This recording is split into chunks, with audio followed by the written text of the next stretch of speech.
My mother-in-law tried to wear a wedding dress to my wedding, so I had security escort her out. Now my husband's family is demanding I pay for the emotional damage I caused her, but they don't know what happened that day. My relationship with my mother-in-law Sarah has always been complicated, and that's putting it mildly. The woman has made it her life's mission to prove that I'm not worthy of her son, but what she did at our wedding crossed every possible line. From the moment I started dating her son James 5 years ago, she made it clear that no woman would ever be good enough for her precious baby boy. I still remember our first meeting. She spent the entire dinner quizzing me about my family background, career aspirations, and previous relationships. She even had the audacity to ask if I was just after her son's money right in front of everyone. The fact that I was already a successful software engineer making more than James didn't seem to matter to her. I tried everything imaginable to win her over. I spent countless weekends helping her with her garden, learning her secret family recipes that she claimed only a true member of the family would know. I even volunteered to help organize her beloved charity fundraisers at the local church, something she took immense pride in. For 2 years straight, I bent over backwards trying to please this woman. I brought thoughtful gifts to every visit, carefully selected items that matched her interests and hobbies. When she mentioned loving a specific type of French perfume, I special ordered it from Paris. When she talked about missing her grandmother's antique brooch that had been lost years ago, I spent months searching antique shops until I found something similar. But nothing, absolutely nothing, seemed to work. In fact, my efforts only seemed to make her more resentful. She'd find ways to criticize even my most thoughtful gestures. The perfume wasn't quite the right scent, the brooch looked cheap, and my attempts at her recipes were passable, but not family quality. She'd say these things with a sweet smile on her face, but her eyes would gleam with satisfaction at each small rejection. The tension between us reached new heights when James proposed. While everyone else was celebrating, Sarah's reaction was cold. She barely acknowledged the engagement and would change the subject whenever wedding planning came up. Looking back, I should have seen the signs of what was coming. There were so many red flags that I chose to ignore, hoping that things would get better with time. The way she'd accidentally call me by James's ex-girlfriend's names at family gatherings. How she'd constantly remind everyone that James's ex Emma came from a respected family and had proper breeding. The snide comments about my career being too demanding for a future mother. The way she'd show up unannounced at our apartment, claiming she was just checking on her baby. All these little moments were building up to something bigger, but I was too focused on trying to make things work to see the storm brewing. During the months leading up to the wedding, Sarah became increasingly difficult. She tried to control every single aspect of the planning, turning what should have been a joyful experience into a constant battle. It started with the venue. She insisted we had to use her church, despite James and I wanting an outdoor ceremony. When we chose a beautiful garden venue instead, she went on a rampage, calling every family member to complain about how we were disrespecting religious traditions. The color scheme became another major point of contention. Sarah was adamant about using burgundy and gold, claiming they were traditional family wedding colors. When I chose dusty blue and silver instead, she spent weeks calling relatives, tearfully telling them how I was deliberately excluding her from the planning and trying to erase family history. She even went as far as to contact our vendors behind my back, trying to change our orders to her preferred colors. The breaking point came when I picked my wedding dress. Sarah had been insisting that I wear her own wedding dress, which she'd been saving for her future daughter-in-law. Never mind that the dress was yellowed with age and 3 sizes too small, she claimed it was a symbol of family unity. When I politely declined and chose my own dress without her present, she threw an epic fit. She showed up at our apartment at midnight, crying hysterically about how I was destroying family traditions and proving that I never wanted to be part of the family. The neighbors actually called the police because of her screaming. But the real drama started 2 weeks before the wedding. My sister, who works at the bridal boutique where Sarah had been shopping for her mother-of-the-groom dress, called me in a panic. "You're not going to believe this," she said, her voice shaking. "Your mother-in-law just ordered a wedding dress. Not a formal dress, an actual white wedding gown." I felt sick to my stomach. Sarah had chosen a full-length white dress with a train and beading, practically identical to a bridal gown. When I brought this up to James, he assured me his mother would never actually wear it to our wedding. "She's probably just confused about what's appropriate," he said, trying to smooth things over. "I'll talk to her."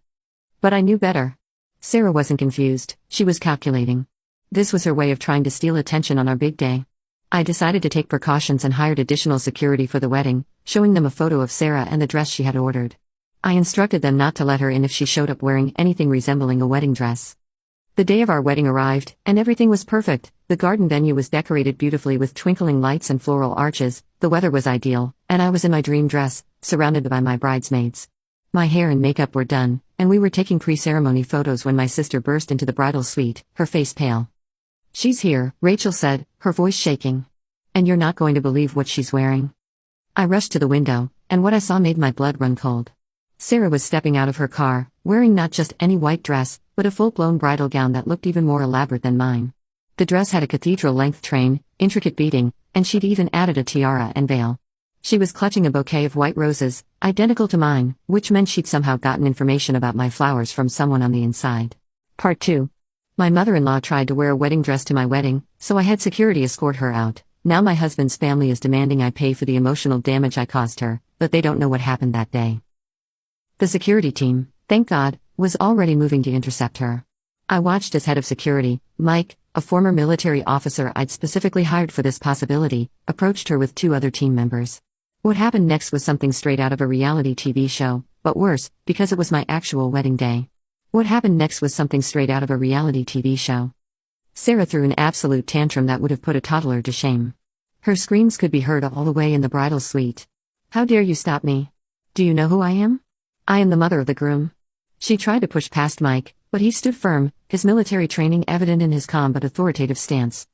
"Ma'am," he said firmly, "we have strict instructions about dress code. You cannot enter wearing a wedding gown." "This is not a wedding gown," Sarah screeched, despite wearing a dress that literally had bridal collection tags still hanging from it. "This is a formal mother of the groom dress. You're discriminating against me. I'll sue this entire venue." She then started crying, huge theatrical sobs that had mascara running down her face. "My baby boy is getting married, and his cruel, controlling bride is keeping me away. I had no idea this dress would be inappropriate. I'm being treated like a common criminal." By this point, several guests had gathered to watch the spectacle. Sarah, noticing her audience, turned up the dramatics even more. She fell to her knees, careful to arrange her dress artistically around her, and began wailing about how she was losing her precious son to a woman who didn't understand family values. My father-in-law Tom, who had arrived separately, attempted to reason with her. "Sarah, you knew exactly what you were doing," he said, surprising everyone. "This is their wedding day. If you can't respect that, you need to leave." This only made Sarah more hysterical. She demanded to see James, insisting that her baby would never allow her to be treated this way. But James, who had witnessed the entire scene, stood firm. "Mom," he said, his voice steady but sad, "what you're doing isn't okay. You can either go home and change into something appropriate, or you can leave. But you're not coming in wearing a wedding dress." Sarah's face turned red with rage. "Fine," she screamed. "But you'll both regret this. Nobody treats me this way and gets away with it." She stormed off, but not before creating a scene that several guests recorded on their phones. The wedding itself was beautiful, and many guests later told us they were impressed by how we handled the situation. But Sarah wasn't done with her dramatics. The next day, all hell broke loose on social media. Sarah had apparently spent the entire night crafting a perfectly curated version of events. She posted carefully edited clips of the incident that made her look like a helpless victim, along with a tearful selfie of her in the wedding dress, mascara strategically smeared. Her caption was a masterpiece of manipulation. "Heartbroken mother denied entry to only son's wedding by jealous bride." Never in my life did I imagine I would be publicly humiliated and traumatized on what should have been one of the happiest days of my life. My darling son James has been completely poisoned against me by his new wife, who hired armed guards to assault an innocent mother wearing a simple formal dress. I am devastated and suffering from severe anxiety and depression. My doctor says I may never recover from this traumatic event. I'm seeking $10,000 in emotional damages, though no amount of money can heal the wounds of being forcibly kept from my only child's wedding. Please share to spread awareness of toxic daughter-in-laws and their abuse of innocent mothers. #Justice for Mothers #Wedding Nightmare #Toxic Daughter-in-Law. The post went viral within our extended family and local community. Within hours, I was bombarded with messages from Sarah's side of the family. Her sister Karen, who I'd never even met, sent me a 3-page text about how I was Satan incarnate and had destroyed a beautiful mother-son relationship. Sarah's church friends started leaving 1-star reviews on my business's social media pages, calling me a family destroyer and mother abuser. Her side of the family quickly took up her cause, flooding our phones with angry messages. They claimed I had orchestrated the whole thing to humiliate Sarah, that I had poisoned James against his mother, and that I owed her not just an apology but financial compensation for her trauma. What they didn't know was that I had evidence of my own. My sister had kept records of Sarah's visits to the bridal boutique, including her explicit comments about wanting to show up that girl, meaning me, and remind everyone who the most important woman in James's life really is. We also had security footage of her attempting to force her way into the wedding, as well as statements from multiple guests who had overheard her bragging about her plan to steal the spotlight. I decided to fight fire with fire. I created a simple social media post with all the evidence, the boutique records, the security footage, and guest statements. I included screenshots of text messages where Sarah had admitted her plan to various family members, proving this was no misunderstanding but a calculated attempt to ruin our wedding. The response was immediate and overwhelming. Family members who had been attacking us suddenly went quiet. Sarah's social media posts mysteriously disappeared. Even her most ardent supporters couldn't deny the evidence that she had deliberately planned to disrupt our wedding. The final blow came when Tom, my father-in-law, publicly sided with us. He revealed that Sarah had been planning this for months, and that their marriage had been strained by her obsession with ruining our wedding. "I've enabled her behavior for too long," he admitted in a family group chat. "What she did was wrong, and she needs to accept responsibility for her actions." Sarah's response? She's now claiming she needs therapy for the trauma of being publicly humiliated and is threatening to sue us for defamation. But her threats ring hollow. We have truth and evidence on our side. James has made it clear that until his mother seeks real help and offers a genuine apology, she won't be part of our lives. Part 3. My mother-in-law tried to wear a wedding dress to my wedding, so I had security escort her out. Now my husband's family is demanding I pay for the emotional damage I caused her, but they don't know what happened that day. As for me, I feel relieved that everyone finally sees Sarah for who she really is. Yes, it was dramatic and messy, but sometimes you need to stand your ground. Our wedding day may not have been perfect, but it was ours, and we didn't let anyone, not even an attention-seeking mother-in-law in a wedding dress, ruin it. Update: it's been 2 weeks since my last post, and things have definitely escalated beyond anything I could have imagined. After my evidence went public, Sarah had what can only be described as a complete psychological meltdown. At 3 a.m. last Tuesday, our security cameras caught her pulling up to our house in her car, still wearing the same wedding dress from our wedding day, now stained and wrinkled from constant wear. She spent nearly an hour pacing our front lawn, alternating between crying hysterically and screaming for James to rescue her from my evil clutches. The neighbors called the police, and when they arrived, Sarah launched into an incoherent rant about how she was the true bride and that I had stolen her son through witchcraft. The responding officers were so concerned about her mental state that they actually had her transported for a psychological evaluation. She was released the next morning, but the incident report makes for some interesting reading. Apparently, she told the hospital staff that she was a young bride waiting for her groom, and that I was an imposter who used dark magic to age her and steal her youth. The next day, we received a letter from her lawyer claiming emotional distress and character defamation. The lawyer, however, quickly dropped her case after we showed him all our evidence. Sarah didn't take this well. She's now telling everyone who will listen that we bought off her lawyer. What's really shocking is the flood of stories that have come out about Sarah's past behavior.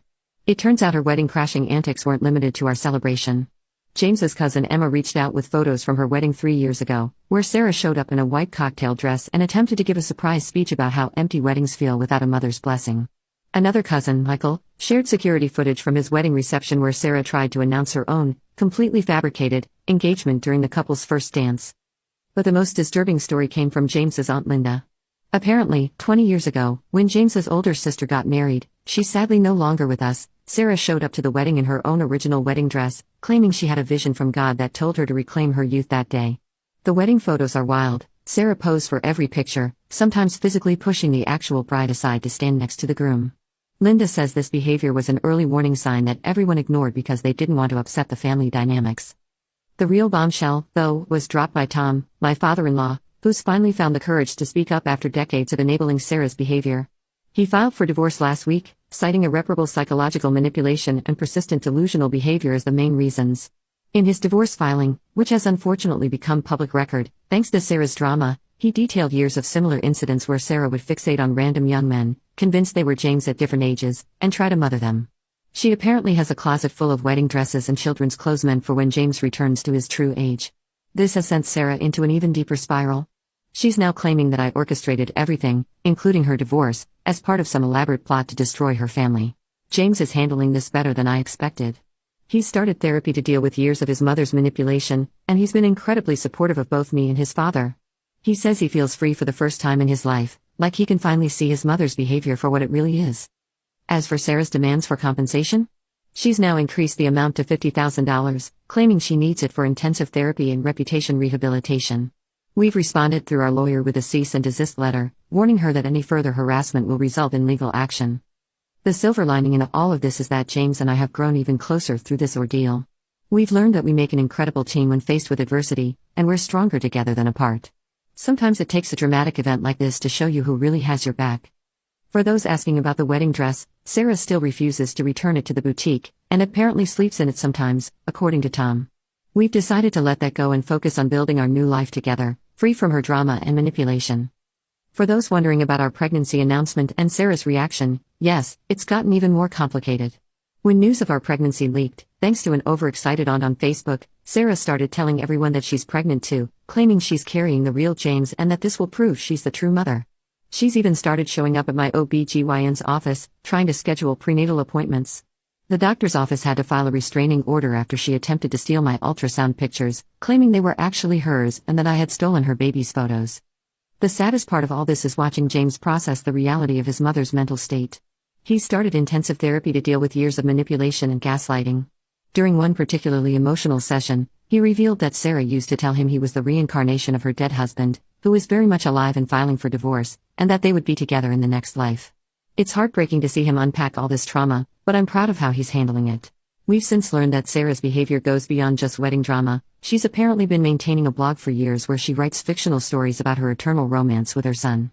The content is disturbing enough that several family members have reached out to Adult Protective Services, concerned that she might be a danger to herself or others.